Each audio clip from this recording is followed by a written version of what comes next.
If there is a time when the ability of our independent institutions to exercise their autonomy has been tested, it is under the William Ruto regime. Ever since William Ruto ascended to power, all the policies that he tries to implement have ended up in court. And you know that we have been analyzing about the shift from NHIF to the shift. We have analyzed the GMO that went to court, the housing levy, the Finance Bill 2023 and the Finance Bill 2024, all of them.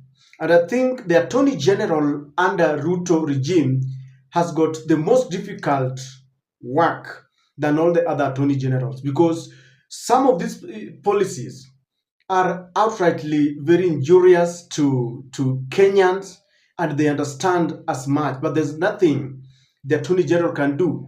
She has to side with the government because she is the legal advisor. Now, there are two things that are happening. One of them is the recent ruling on the Finance Bill 2023. And one of the people who has been in and out of the court is Okia Mutata. And Okia Mutata is reading mischief and he's crying foul. In fact, Okia is saying that Kenyans would better go to the street, because when the Gen Zs went to the streets, it forced William Ruto to abolish, or rather decline to sign, the Finance Bill 2024 that was recently passed. And members of parliament were on curfew from the Gen Zs. They could not go to church. You know, they were hiding.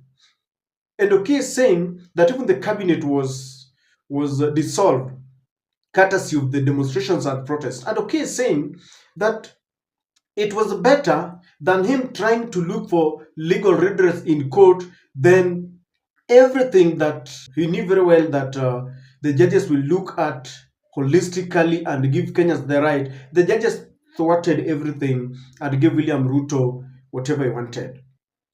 The other thing that is happening is that Kenyans are waiting with bated breath to understand how the ruling on the case between Rigathi Gachagua, his impeachment, and the president is going to be ruled.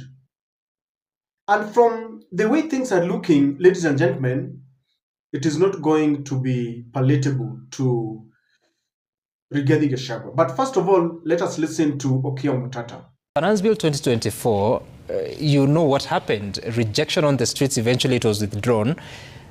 Is that the route, or should we still have the faith in the courts?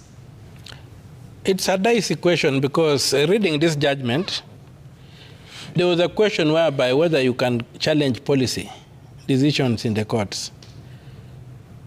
They said you cannot. The Court of Appeal had come out very clearly that policy decisions is among the issues of anything that is done under the color of the Constitution. So if you cannot then go to the courts on policy, and if your public participation in processes is cosmetic and something bad is being done, what is the Supreme Court telling Kenyans? It's telling Kenyans that what the Gen Zs did when they stormed Parliament is the way forward. That's why some of us are resisting. The way forward should be going to the court and challenging these things, not taking the law and dealing with it the way it was done. But now look at the result. The Gen Z action on the streets bore a permanent result. My action in the courts has been frustrated. So basically, what's the way forward? The way forward is to go back to the 2020, when was it, 2007, when people chopped each other in this country because there was a dispute. I'm sure you're not advocating for that. No, I'm not advocating for that. I'm interpreting the ruling of the court. The court is advocating for that. Because when you choose to drop heavy issues so that you can arrive at a decision, the question of Article 249 Clause 3, I argued it. It's not even mentioned anywhere in the proceeding. It's not even mentioned. It was just like it never existed. You see, I raised 249 Clause 3. And to me, it was a trump card. Right. But because it was going to destroy this judgment, the Supreme Court decided not even to mention it, so that it could arrive at this judgment where it saves the finance bill 2003. Now, if you listen carefully, ladies and gentlemen, Okia Mutata is saying that there are certain matters that he touched on, but deliberately the judges left them because the judges knew very well that had they touched on them too, they would have given weight to Okia Mutata's case, and therefore Okia would have won this case. But deliberately they left them, and they decided that the Finance Bill 2023 went on according to the Constitution. Even the public participation that Okia and the group were casting aspersion on was ruled that it was good. Now, Okia is saying that Kenyans will lose hope in the courts and they will head straight to street protest, because when people go to those protests, government understand them. And he's saying if the government is not careful, that is where people are headed. But in light of what is happening, because Okia has been in and out of these courts, the biggest case that we are waiting for is that of Rigathi Gachagua. We know very well that if you've listened to that case, Rigathi Gachagua has a very strong case. From the way this process was rushed, both at the National Assembly and at the Senate, to the way the appointment of Kithure Kindiki was rushed, even with the illegality that we feel was performed when the IEBC, without commissioners, cleared Kithure Kindiki. And so there are quite a lot that were brought up by the lawyers of the deputy president. But the way things are going, I know Rigathi Gachagua has a strong case, and I know many Kenyans were saying kufa dereva, kufa makanga, and they have said as much. And they are saying that even the case itself, when you want to say that Rigathi is tribal, is a tribal chief, they say yes, it could be true, but even William Ruto is practicing the same. And therefore they feel that if it were in the court of public opinion, people would have said this was hot air. But because it is in the hands of judges, many fear that Rigathi will lose this case, despite the fact that the arguments that she has brought forward through the lawyers are valid and genuine. In this video, I want to tell you why I fear that Rigathi might lose this case, not because he doesn't have a strong case, but because of other forces and other factors. We all understand that apart from the fact that impeachment motion is a political, is a legal and a constitutional process, it is largely a political process, because even on this one, it is the disagreement between William Ruto and his deputy Rigathi Gachagua. Allow me to humbly submit to you why I fear that Rigathi might lose this case. They might tell him it is hot air.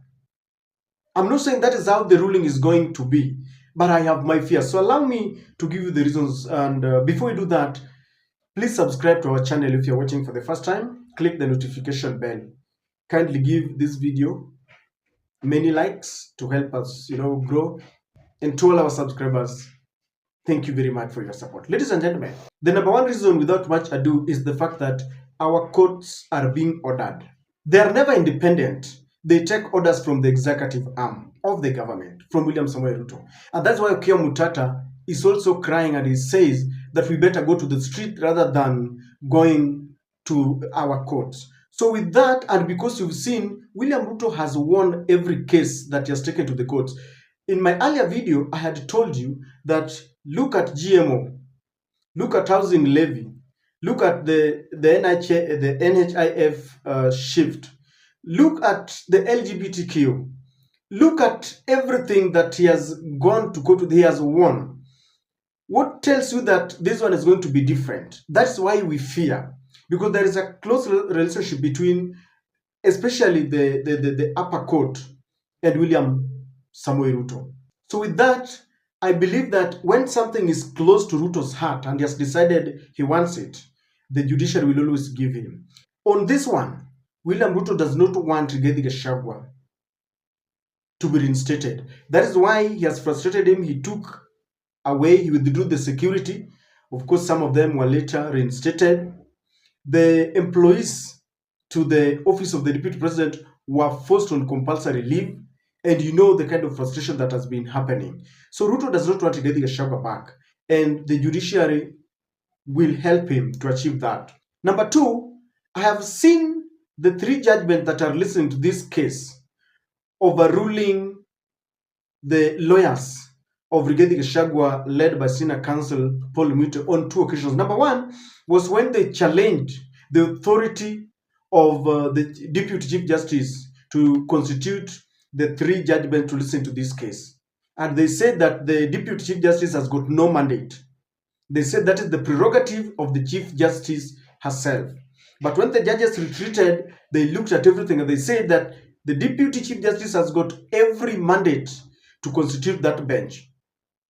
To me, that was a yellow card, if you ask me.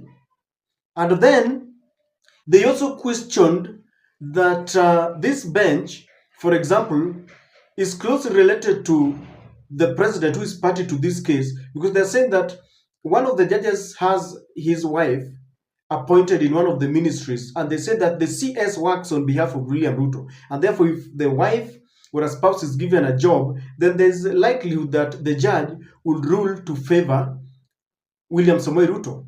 And they urged the judges to recuse themselves from this case. The judges later retreated and said, we cannot do this.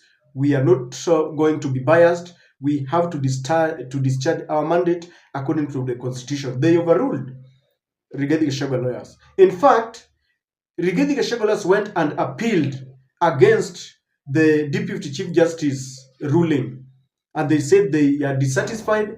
This bench does not have the mandate to listen to this case.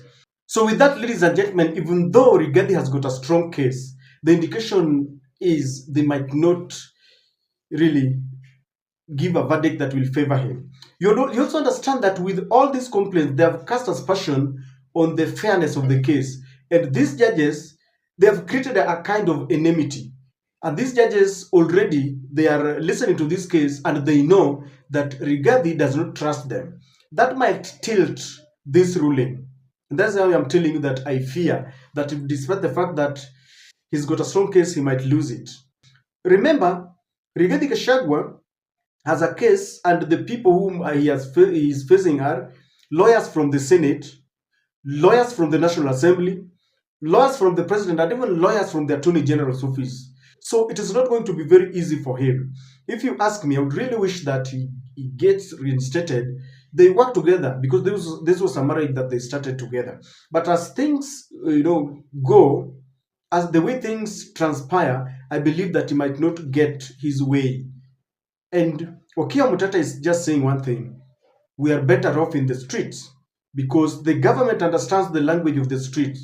Even though people are abducted there, tortured, maimed, and killed, but somehow, if you look at the result that people achieved during the Gen Z protest, you will almost agree with Okia Mutata, and you will sympathize with Rigathi Gachagua, because the case is not going to be fair. That is my opinion, and I could be wrong.